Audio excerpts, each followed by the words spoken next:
Ikerlagunok batu zaitezte etorkizuneko teknologien aria deskorapilatzera. Guk ez dugu denbora galtzea atsegin, badakigu zenbat balio duen eta, beraz, guazen arira.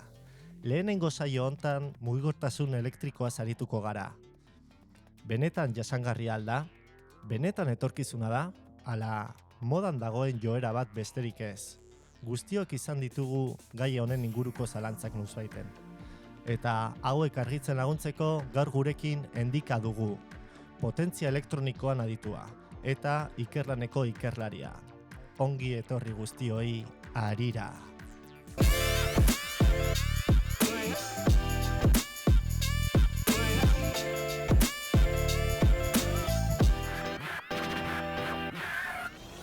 Bueno, Endika, ongi etorri eta mila esker gurekin egoteargatik saio hau inauguratzen. Mila esker zuri, Mikel, gonbidatzen agaitik, eta oso pozik nago hemen txarla pitin bat egiteko bion artean gai honen buruz. Bai, hola izotxa pizkat apurtzeko eta hasierako urduritasun hauek kentzeko zu aurkezten hasiko gara, bale? Zure karguaren izena irakurri badaukat ez da bat ere motza, energiaren biltegiratzea eta potentzia elektronika arloko ikertzailea. Hau ez da, hola, simple ulerterreza. Ze da zure egunerokoan egiten duzuna? Bueno, gu gehien bat hemen ikerlari moduan ibiltzen gara, bai gestion eta bai teknikoko gaiekin, eta batez ere da gaur egungo gai honetan, gure aldetik bihurgailun gainean, zelan energi transferentzi hori, analizatea aplikazio desberdinetan, eta kasu honetan da mugikortasunen gainean.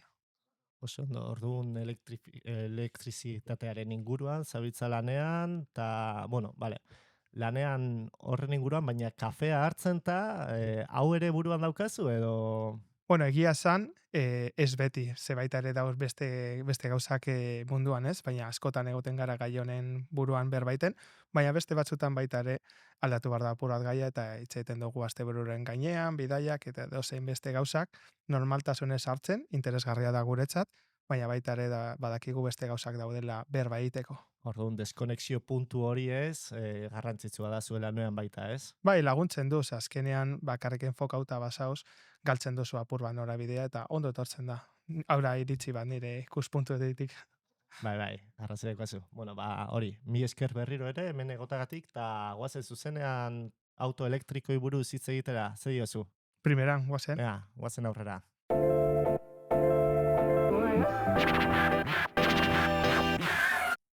Azken urteotan, auto bat erosteko garaian, ohikoa da galdera bat azaltzea.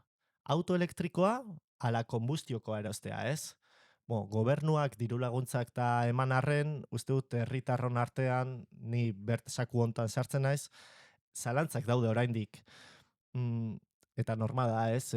Gauza asko entzun ditugu, sare sozialetan, eta kaletik, eta, baina nire iritsiz, hola, gauza gehien zalantza ematen diana da, autonomiaren gaia. Esaten da, kotxe elektrikoek autonomia eskasa dutela, hirirako baizik ez dutela balio, eta distantzia luzeak egiteko, ez direla hoberena. Ze diozu honen gainean? Horren gainean, zure ikuspuntua alde batetik ados nau, gauza hauek azkenengo urteetan aldatu dira pixkat, zelen bai egia zen, bateria txikiak eramaten zituzten kotxeak, baina gaur egun handiagoak eramaten dabie, eta baita ere urrengo galdera da, zenbat denbora tardatzen du kargatzen. Orduan, horregaitik esaten zen hirietan, baina gaur egun dauz aukera, merkeak ez dira, baina oso garestiak ere ez, jeitsi dira presioak kotxeen gainean, eta gaur egun jende ugari erabiltzen ditu elektrikoak bidaiak egiteko eta guzti, ze azkenean 3 ordu baino gehiago zara egongo igual gidatzen eta autonomia horrekin ematen dizu gitxienez kafetxo bat eta gelditzea, ordu erdi batean igual 180 kargatu dezakezu barriro eta orduan aukerak dauz, baina berez baita ere hirien ibiltzeko dira komodoenak. Orduan diozu, 3 orduro edo geldiune bat eginez, eta ordu erdi gelditzen, nahikoa dela, ez? Bai, azkenean zu badaukazu autonomia bat ez dakit, 500 kilometrokoa batzu dauki ezeiron. 3 ordutan autopista batean egiten dituzu gehien bat 300 kilometro gitxi gora bera. Neketsua da ere, hainbeste gidatzea. Bai, ze jendeak baita ere behar duzu kafetxo bat, deskantzau, hankak luzatu pixkat, eta orduan denbora tarte hortan, gaur egun teknologiakin bai laguntzen duela. Errezena da, beste autoen moduan kargatzea gasolina segituan eta errezago. Baina gaur egun posible da bidaiak egitea. Bai. Baita ere, besteekin, ni ez dut esan nahi, bakarrik da kotxe elektrikoa. Baina gaur egun handikap hori zegoen lehen, argi zegoen, gaur aurrera joan gara gai hoietan. Oso interesgarria, mi esker benetan hendika. Mhm. Bueno, gero buruan daukadan beste gauzat, nik adibidez ez daukat garajerik etxean, eta nire ustez karga estazio propio bat eukitzea laguntzen du, ez? Orain badakit, adibidez nire gurasoek kotxe elektriko bat erosi dute, eta garajean olako paretan jarri dute hori kargatzeko zea, Bai. baina horrek, vale, imaginatu garajea eta guzti daukadala, baina beste ardura bat sortzen zait. Posible da, ez dakit, gabean hor kargatzen utzi, eta goizean kotxe barbakoa bat aurkitzea. Hore, arriskoa beti dauz, ez? Baina buruan baita ere euki behar dezagun, kotxe normalak gasolina daukazu bai esarleko azpian, eta hori baita ere estandain aldau, eta urtekin ikusi da eset arriskoak beti dauz hor, baina hartarako baita ere gai horietan segurtasun aldetik aurreratu da asko BMS sistemekin, da azkenean bateriak babesteko, eta kotxean nola ez, babesteko azkenean eta hortan, segurtasun neurriak oso altuak dira, gai horietan pasadan urteetan pasatu dira gauza, baina baita ere kotxe normalekin edo furgonetak eta kamioiekin arriskoak beti dauz, ze hor azkenean energia dago gordeta, baina segurtasun aldetik aurrera enda pausu bat. Orduan, orain justo BMS, Bai. BMSak aipatu dituzula, hori ez dira bateriak aseguratzeko gailuak edo... Bai, azkenean da dispositibo bat bateriekin doala aldi berean instalatzen dana, eta hori behiratzen du azen nola dagoen bateria, bero egiten bada, zelan karga egiten dan, eta behiratzea zenban denborakin joaten da zahartzen bateria hori, eta segurtasun aldetik, gero erabiltzerakoan kotxea, ea potentzi larregi eskatu albadiozu ala ez, eta kargatzerokoan baita ere, egiteko motelago eta egiteko segurtasun aldetik da autoprotekzio sistema bat bateriakin aldi berean doana. Orduan guztiz kontrolatuta dago hori eta guztiz segurua da, ez? Beti dagoz marginak, ez dut esango gezurra, marginak beti arazoak eukiteko eta elektronikako gauzekin, faiak egon aldira. Mobil batekin faiak daukagu eta txartel berdina da elektronikako puntualdetik, baina gaur egun dauz baita ere, segurtasun aldetik eta diseinu aldetik neurri asko hartzen dituenak, gero hori ondo joan izateko.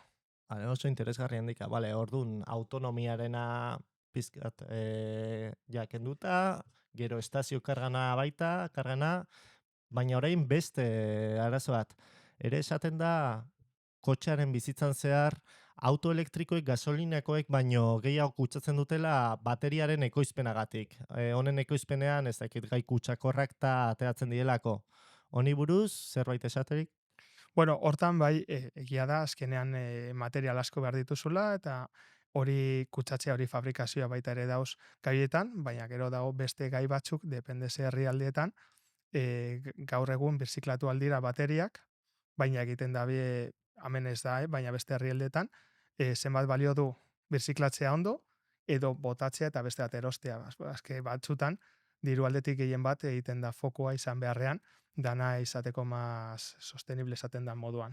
Orduan hortan, bai kutsatzen dela, ezinezkoa da mugirtasuna kutsatzen barik egotea, adibidez tren bat baita ere, ze energia sortu bardozu, energia elektrikoa, eta izan alda panel solarak, edo izan alda normalean bere egunean egiten zan moduan, karboiagaz, ikatzagaz, edo hortareko gauzekin. Osea, beti zeo zer kutsatuko dugu. Gero eta behin, gero doaz aurrerago eta garbiago gizaten energia horik, baina bai, ez kutsatzea hori uste dut gezurra izango zala, esatea. Orduan kontua da, hauek berrerabili alba dira, Bai. hor asko irabazten dugula, ez? Bai, azkenean zuke hartu dezakezu bateria horiek, eta dauz, gero, porzentaia beratu dezakegu, baina euneko laro eta pikua, hortik material diferentetan alda banatu eta berriro erabili, hor dauz gauzak. Nahiko Baita da ere hori. prozesu hori daukazu kontaminazioa, baina azkenean balantze hortan, ba, aurrera joan alda. Vale, eta beste gauza bat, bateriekin jarraituz, ere hauek nahiko garestiak dira, eta zenbatero aldatu behar dira, edo betirako irauten dute, ez dakit kotxe bat zenbat irauten du 20 urte, gutxiago. Eske kotxen asuntua gaur egun apur bat aldatu dira. Normalean lehen erosten ziren kotxeak eta apurtu arte gero kentzen ziren. Edo diru gehiago baukazu aldatzen joaten zinen. Gaur egun bateriakin baita ere aurrera doaz eta dauz orain beste formulak daukazula 5 urte zure izenean, ba, leasing edo besteekin, ze gero baita ere bateriak aurrera joaten dira. Orduan kotxea, orduan eukitea ez betirako, ze azkenean teknologia ez da oso berri, osea, bateriak egon dira, baina gai hontan nahiko berriak dira, eta orduan, ba, orduekin ikusi behar dela. Orduan, ez da lehen egiten zen moduan, bizitza osorako kotxe bat edo bi eukitea, baizik eta orain ja dago aldaketa horiek ze teknologia aldatzen joaten da. Bueno, moldatu beharko gara orduan, ez? Hori Eta da, ikusiko dugu, zer datorren. bai. Bueno, bagoaz zalantza batzuk argitzen, baina kotxeak ez dira elektrifikatzen ari diren ibilgailu bakarrak. Eta entzun daukat zu hontan ere zerbait esan behar diguzula, ez?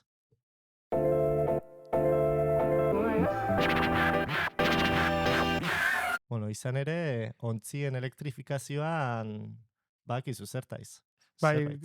gaur egun ikerlanen gabiltza IPO bat proiektuan, koordinatzaile bezala gauze ikerlan aldetik, eta baita teknologia aldetik garatzen arlo batzuk, eta gehien bat de proiektuaren helburua da kargatzeko sistema bat egitea eta baita ere konektore automatiko batekin eta helburua da portu batean etortzen denean barku bat joatea zuzenean kargatzeko puntu batera eta automatikoki konektau eta kargatzea arin. Ze normalean dauz beste kargadore motelago izaten dira eta hau helburua da nahiko arin egitea, gero lekua izteko beste barku bat etortzeko.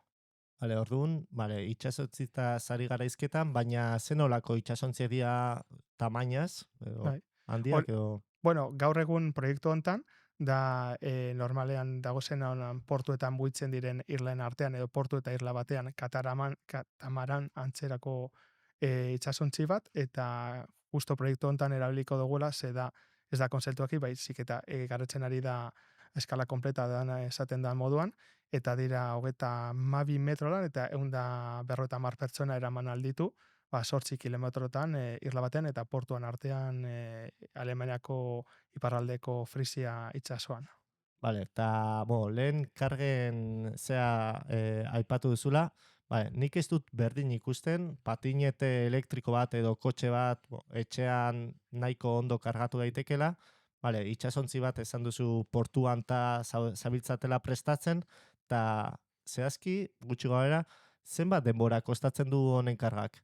Bueno, proiektu hontan da laburtzea denbora hori, eta genbilen 20 minutu eta 30 minutuen artean, ze azkenean distantzia zen hain luzea, eta gehien bat zen helburua eukitea beti prest kargadore hori beste barkuentzat. Izango balitz beste aplikazio batzuetan dagoela distantzia asko handiagoak, denbora luzatuko zen, baina gure helburua hemen da gauzak arin egitea, baina aldi berean baita ere kontutan hartu, kargatzen baduzu osoaren bateria bat, degradatzen dala.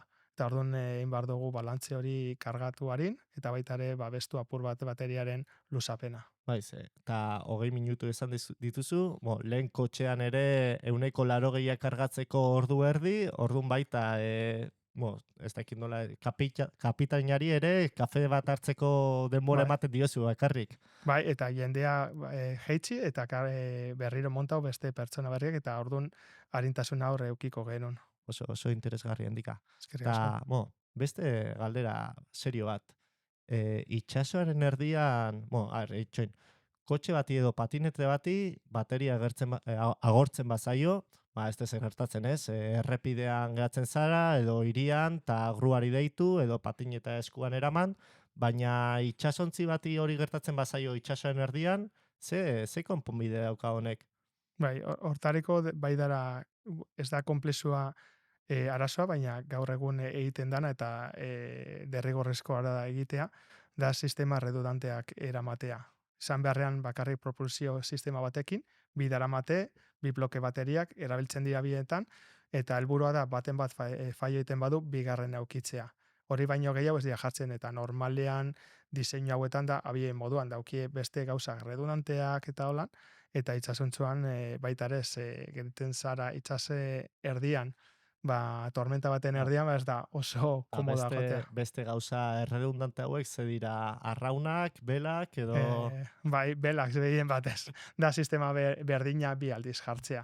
Vale, Eta vale. derrigorrezkoa dira gauza horiek eukitea, barkuan, batez ere. Bueno, eta gai honen inguruko azkena, etorkizunean ontzi guztiak elektrikoak izango dira uste duzu? Edo ez da honen erraza?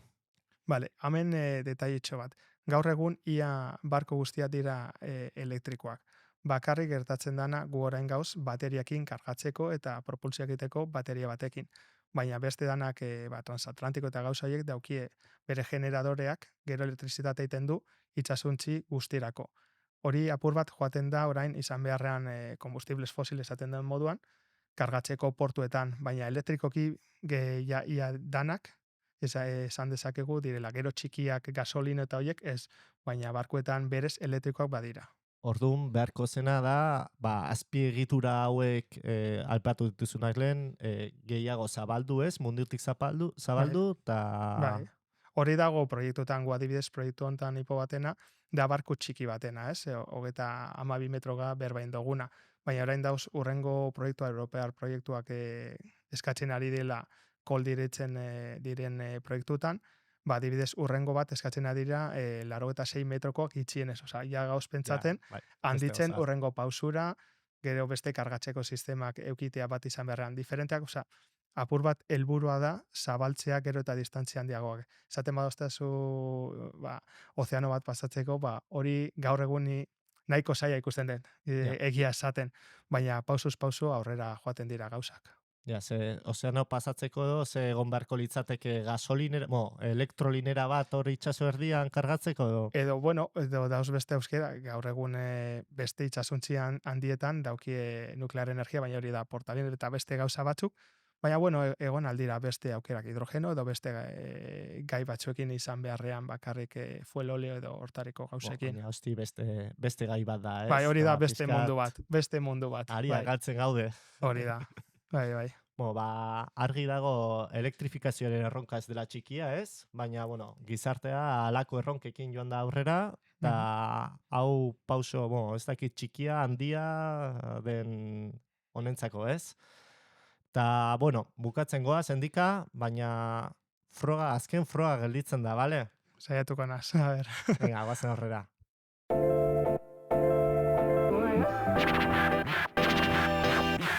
Azken atal hau, benetan maite dudan joko bat da, bale? Ta, bi aukera emango dizkizut, bale? A, ala B. Ta hauen artean aukeratu beharko duzu zein duzu nahiago, baina ez da hain erraza izango, bale? Vale. Ezin duzu asko pentsatu, bale? Zuzena nein. Bale, bizitza osorako diesel auto bat gidatu, ala beti patenete elektrikoan ibili.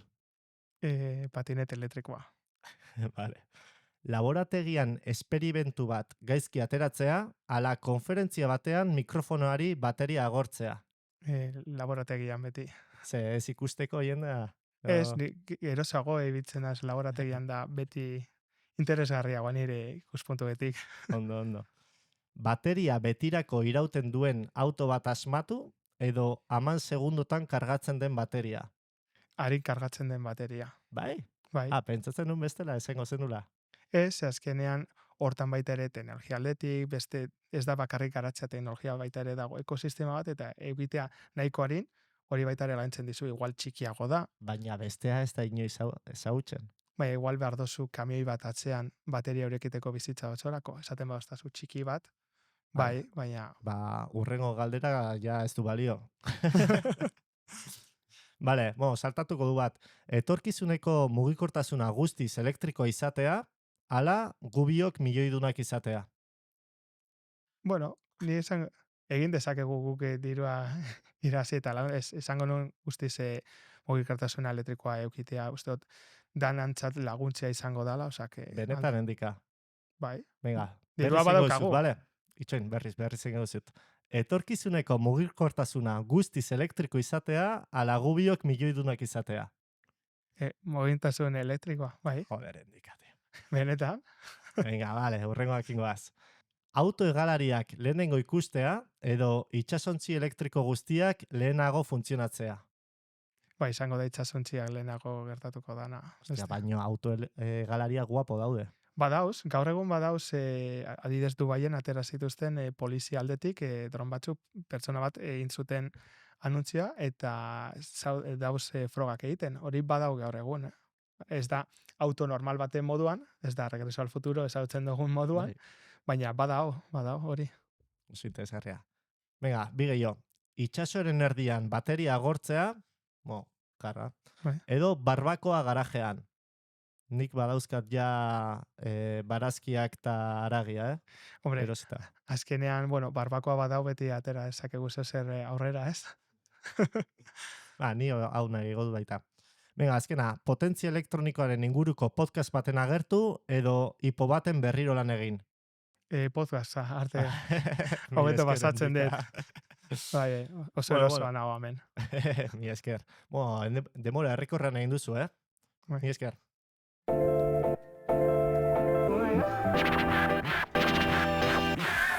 Orain bai, froga guztiak gaindituta, mi esker berriro ere endika, plazer bat da hemen zurekin egon izana, eta podcast hau inauguratzea, eta hori, zuei ikusentzule, mi esker gu ikusteagatik, espero dugu zerbait ikasi izana, eta hurrengo baten gaude, ez dakit endika, kontatuko diegu zerren hurrengoko gaia edo... Aurreratu dezakegu zer, baina ni nago ziur, ez dakit gaia, baina oso interesgarria izango dela ziur. Hobeto, sorpresa ustea. Hobeto, vale. Hobe da, sorpresak politaria. Venga, agur, hurrengo arte, mi esker.